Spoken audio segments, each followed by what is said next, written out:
तुमने जेवर चोरी क्यों किए?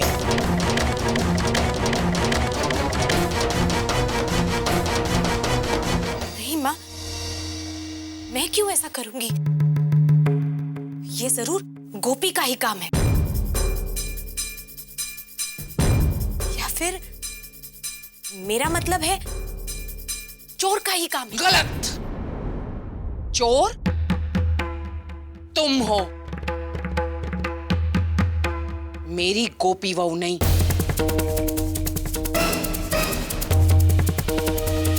और अगर मैं गलत कह रही हूं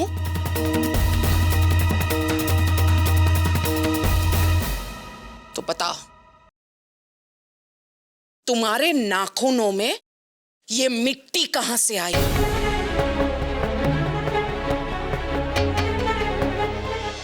बता मुझे। मेरी गोपी बहू को चोर कह रही हूं? मुझे अच्छी तरह से याद है, रसोई से जब मैं निकली तो मैंने तुम्हें वहां से जाते हुए देखा था। जब गोपी बहू चोर चोर चिल्ला रही थी तब तुम जागी हुई थी। हम सब हॉल में इकट्ठे हुए थे, जमा हुए थे, और तुम वहां नहीं थी, और उसी वक्त लगभग चोर भाग गया था।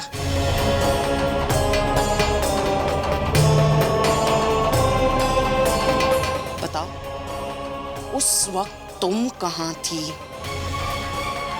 क्या जरूरत थी ये जेवर चोरी करने की? खुद के घर में खुद के जेवर चोरी करने की? बता।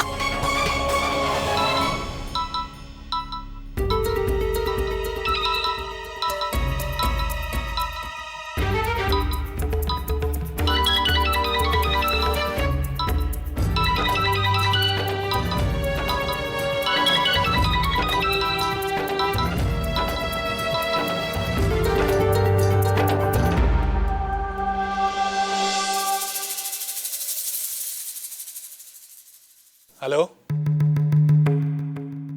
कौन बोल रहे हो तुम? कौन हो तुम?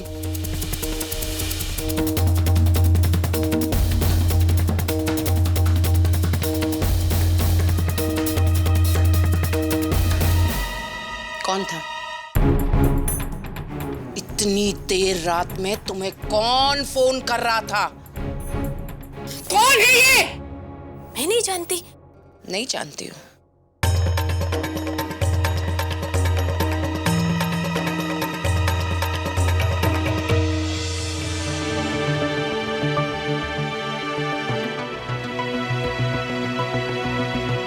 फोन लगाना बेकार है, वो इस समय फोन नहीं उठाएगी। और वैसे भी अगर किसी और ने फोन उठा लिया तो सब्र रख उमंग, सब्र रख। वैसे भी किंजल मोदी के पास मेरे सिवाय कोई और ठिकाना भी कहाँ है। किंजल, अब तुम मेरी आंखों में आंखें डालकर बात करोगी। क्या छुपा रही हो तुम मुझसे? नहीं, नहीं तो कुछ भी नहीं माँ। झूठ, झूठ बोल रही हो मुझसे। किंजल, क्या जरूरत थी ये जेवर चुराने की? तुम्हें पता भी है, मोदी परिवार में आज पहली बार पुलिस के कदम पड़े हैं, वो सिर्फ तुम्हारी नौटंकी की वजह से। पुलिस को बुलाना इसलिए जरूरी था कि हमारे कीमती जेवर नहीं चोरी हुए हैं, बल्कि एक बहन को अपने भाइयों से मिले शगुन की चोरी हुई है। तुम जानती भी हो कि भाइयों का प्यार क्या होता है, मां का प्यार क्या होता है। माता पिता बच्चों की भावनाओं का ख्याल रखते हैं, ना कि कीमती जेवर के। और तुम क्या कर रही हो?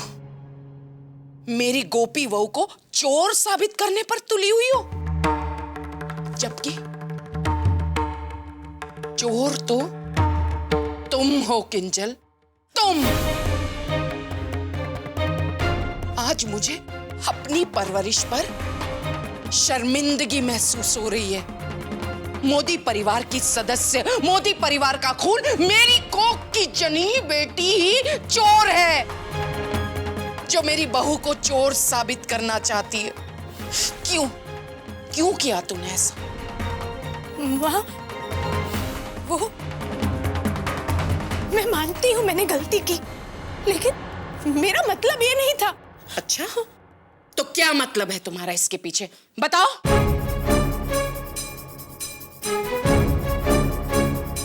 वो सेट की डिजाइन मुझे कुछ खास नहीं लगी, तो मैंने बस सोचा कि मैं उसे एक्सचेंज करवा लूंगी। ओह, मैंने आपको इसलिए नहीं बताया ताकि आपकी भावना को ठेस ना पहुंचे। गलत, फिर झूठ। अगर तुम्हें अपनी माँ की भावनाओं की इतनी चिंता होती ना, तो आज इतनी बड़ी नौटंकी की नौबत ना आती।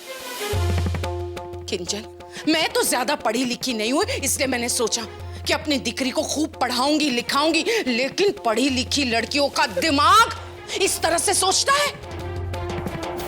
अब इससे आगे मैं तुम्हें अपनी मनमानी नहीं करने दूंगी, समझी गई? जाओ, अहम के कमरे से मेरी डायरी लेकर आओ। माँ, I'm sorry, पुलिस को मत बुलाइए, मैं आपकी कसम खाती हूँ, मैं आइंदा ऐसी गलती नहीं दोहराऊंगी। नहीं। मैंने तुमसे क्या कहा किंजल? अहम के कमरे में जाकर मेरी डायरी लेकर आओ। जाओ जाओ।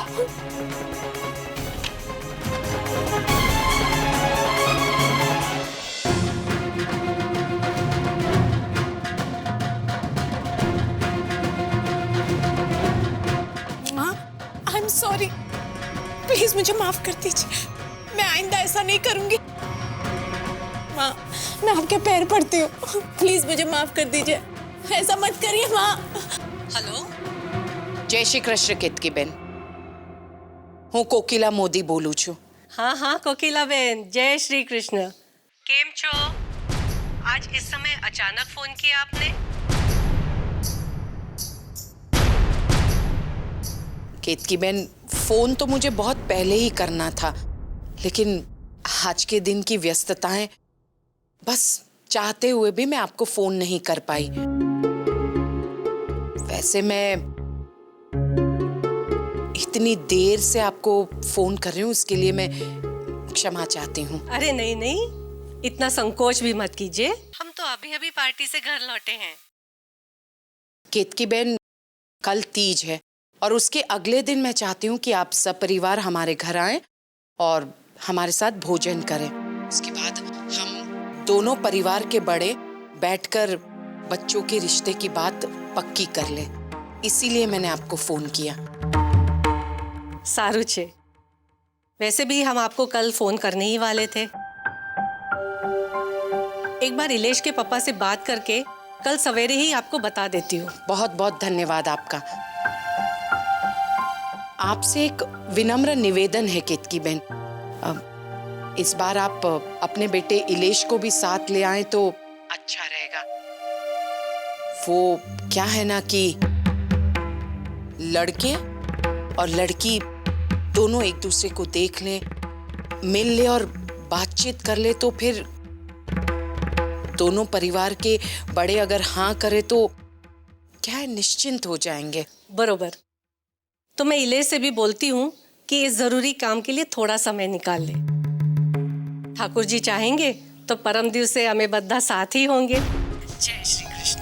जय श्री कृष्ण। माँ, ये आप क्या कर रही हैं? इतनी जल्दी रिश्ते की बात? मेरा कॉलेज, मेरी परीक्षा। परीक्षा में तो तुमने मुझे बिठा दिया है, लेकिन मैं अपनी इस परीक्षा में फेल नहीं होना चाहती हूँ किंजल। पर माँ, वो किंजल, इससे पहले कि तू कुछ और कर्म करे और मेरी नाक कटवाए, मैं तुम्हें यहाँ से विदा कर देना चाहती हूँ। चुप! तुम्हारे ये रंग ढंग तो काफी दिनों से मैं देखती आ रही हूँ, लेकिन आज तो पूरी की पूरी नौटंकी हो गई। खैर, मैं इस सेवर कांड को यहीं दफन कर देना चाहती हूँ। जो भी पहला शुभ मुहूर्त निकलेगा, मैं तुम्हारे लगन नक्की कर देना चाहती हूँ। उम्मीद करती हूँ शादी के बाद तुम समझदार हो जाओगी। समझी?